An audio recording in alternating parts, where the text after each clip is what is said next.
Nah, geng sehat, pengen tahu kan cegukan itu bisa nggak sih disebabkan oleh stroke? Kalau pengen tahu, ditonton ya video ini.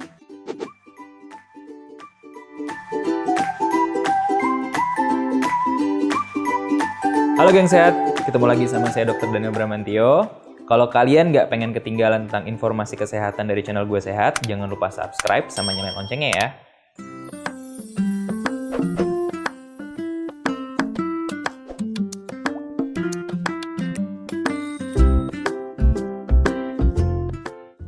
Oke, kita sebutnya itu cegukan adalah singultus. Jadi itu terjadi ketika di mana otot diafragma yang membantu paru-paru untuk membuka, mengambil udara. Jadi udaranya itu masuknya terlalu cepat. Nah, ketika udara masuk terlalu cepat, otomatis katup pernapasannya itu menutup juga cepat. Sehingga terbentuklah bunyi cegukan yang biasanya seperti hik bunyinya, atau juga tuk sejenis kayak batuk, atau ya biasanya sih bunyinya hik ya.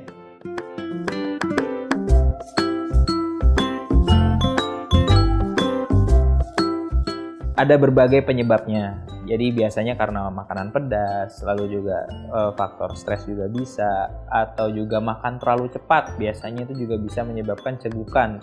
Paling sering tuh makan terlalu cepat ya.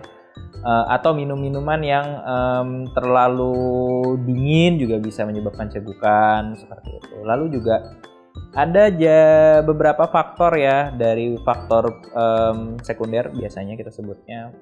Ada masalah dari syaraf, orang stroke itu juga bisa gangguan, terus masalah jantung juga bisa, ataupun juga masalah dari lambung, itu juga bisa menyebabkan si cegukan tersebut.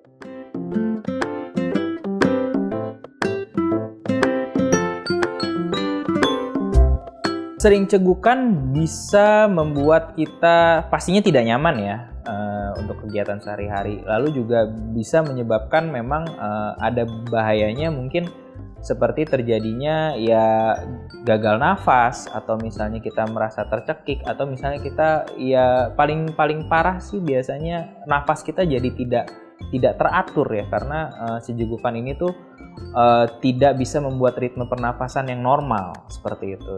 Itu cukup mengganggu sekali.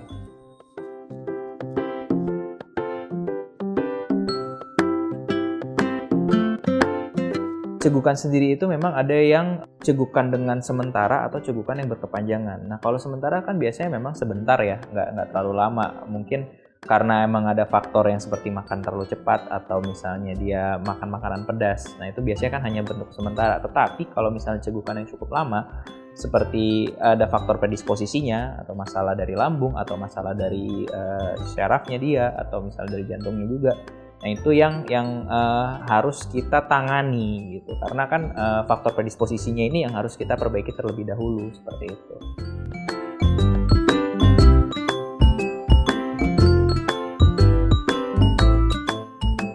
Tentu saja nggak boleh diabaikan ya, harus kita lakukan tindakan lebih lanjut. Karena kenapa? Ya itu tadi yang saya bilang, kalau kelamaan tidak dilakukan tindak lanjut atau pemeriksaan, ditakutkan malah mengganggu jalan nafas kita. Dan juga menyebabkan berbahaya ya, mungkin hingga ya namanya jalan nafas kalau gagal ya bisa menyebabkan pastinya kematian ke depannya.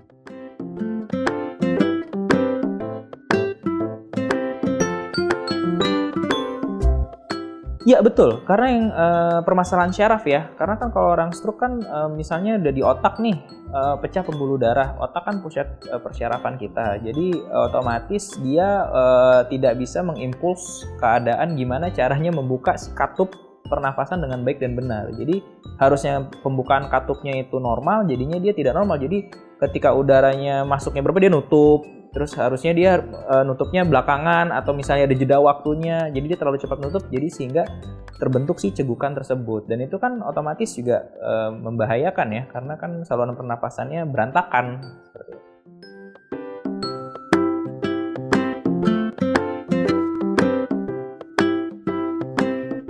Kalau pada penyakit stroke biasanya itu cegukannya itu lebih banyak dan terjadinya lebih sering tanpa ada pencetusnya, atau misalnya tiba-tiba dia habis makan, atau ketika misalnya dia lagi berbicara, atau misalnya dia lagi minum gitu. Biasanya ya bahkan ketika dia bernafas pun takutnya memang permasalahan syarafnya sudah terlalu buruk, ya bisa terjadi cegukan secara tiba-tiba. Apalagi kalau ditambah ketika dia lagi memasukkan mungkin makanan atau minuman ke dalam mulutnya ya, ke dalam saluran pencernaannya dia, itu juga bisa terjadi si cegukan gitu, dan itu akan berkepanjangan.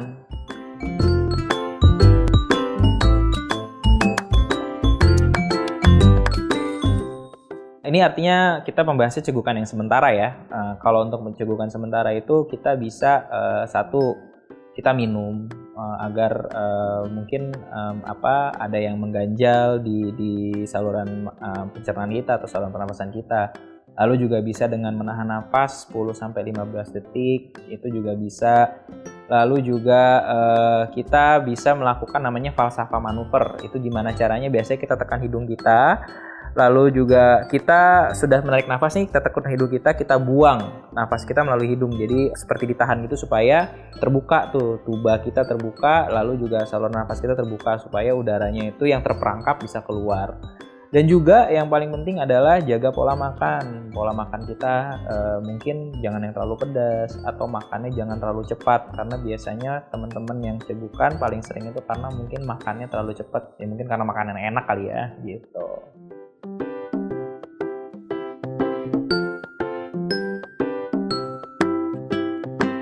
Kalau bercegukan kepanjangan bisa dilakukan hal seperti itu. Tetapi kalau misalnya tidak ada perbaikan atau misalnya tidak ada perubahan, ya mungkin patut kita lakukan pemeriksaan lebih lanjut lagi atau tindakan yang lebih lanjut lagi oleh tenaga medis. Nah, gimana geng sehat? Kalau kalian suka sama tadi pembahasan tentang kesehatannya, jangan lupa di komen, di share, dan juga di like ya videonya.